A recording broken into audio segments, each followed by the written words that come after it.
Hello and welcome to another episode of The Mind Advantage. I'm Dr. Jo Lukens and very pleased to bring this very short video series together for you each week where I share some lessons in high performance delivered to you in a fairly short and sharp way, giving you something to think about that you can perhaps apply in your own life, getting you closer to your goals, and then getting you thinking about how you might share some of these learnings with others, which we know will help to solidify your own learnings.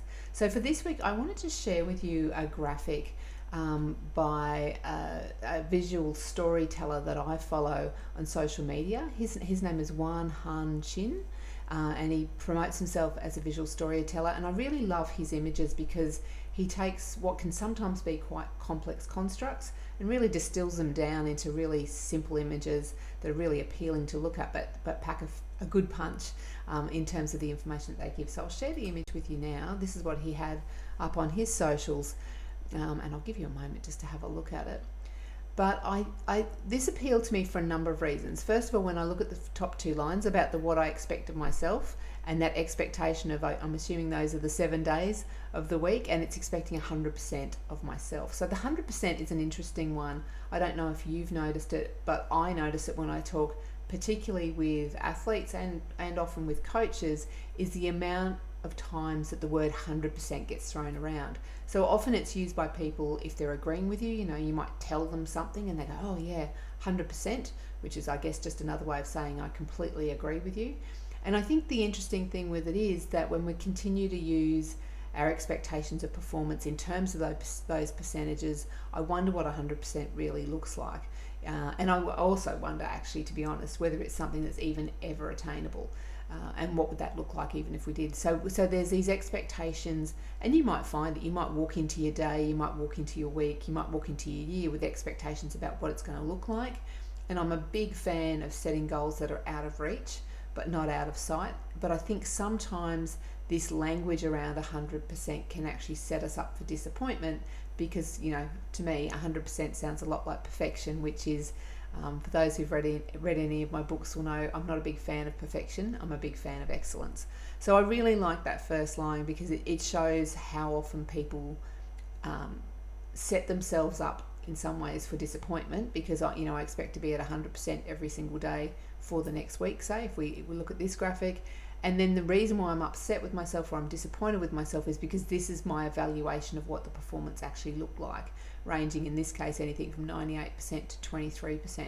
And of course we know that you're not always going to feel motivated, so you need to have discipline, and you're not always going to be disciplined, so you need to have habits. We know that people rarely operate at optimal levels all of the time. But what happens is we look at our own performance, we evaluate it, and what comes from that evaluation is then the emotion that comes with it. So that's that I'm feeling upset with myself right now. So we see those varying percentages. So obviously 23% is a long way from 100%, and therefore we get annoyed with ourselves. So I've often heard people at the end of their days, you might say, how was your day today? And they might say, oh, I didn't get anything done like I thought that I was going to, or I was really ineffective today, or I was really unproductive today. And I think sometimes that isn't necessarily a helpful way to view and evaluate our day if it just ends up making us feel miserable. I've got a very real example of that happening for me today, in that where I live we had a sizable amount of unexpected rain last night. I think we got about 60 mil in an hour, and we live under a colour-bond roof, which is lovely when the rain is just drizzling, but not so great at 1 o'clock in the morning when it's belting down and you've got 60 mil of it hitting the roof. So what does that mean as a consequence? I've had a pretty poor night's sleep. It was outside of my control. So if I walk into today going, I'm going to record this video today and I'm going to write 2 chapters of my next book and I'm going to, I can't even imagine what else I could put on my to-do list in addition to all of that, it's not going to happen. I'm tired, I'm fatigued.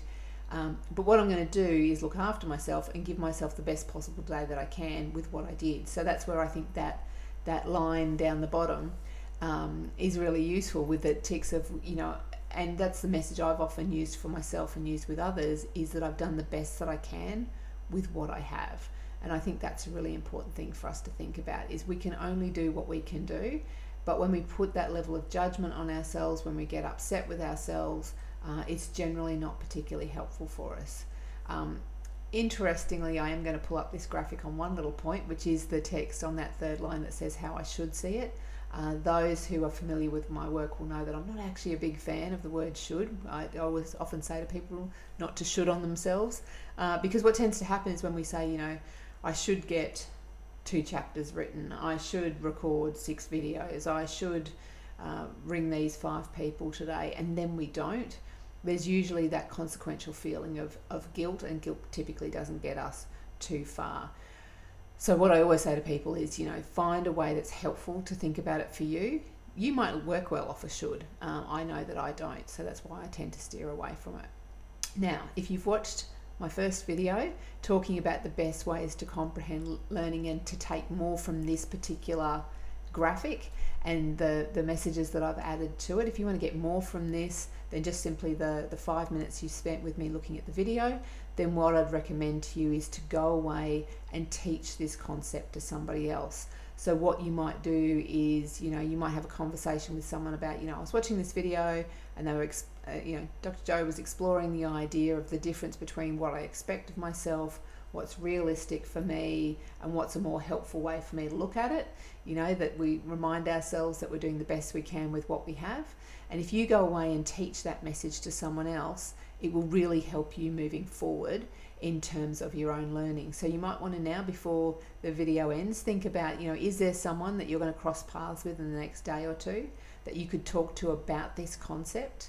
And then you might think about how would you teach it to them? Because we know one of the most powerful ways to embed our own learning is to teach it to someone else. Plus they get the benefits of the learning that you're offering to them.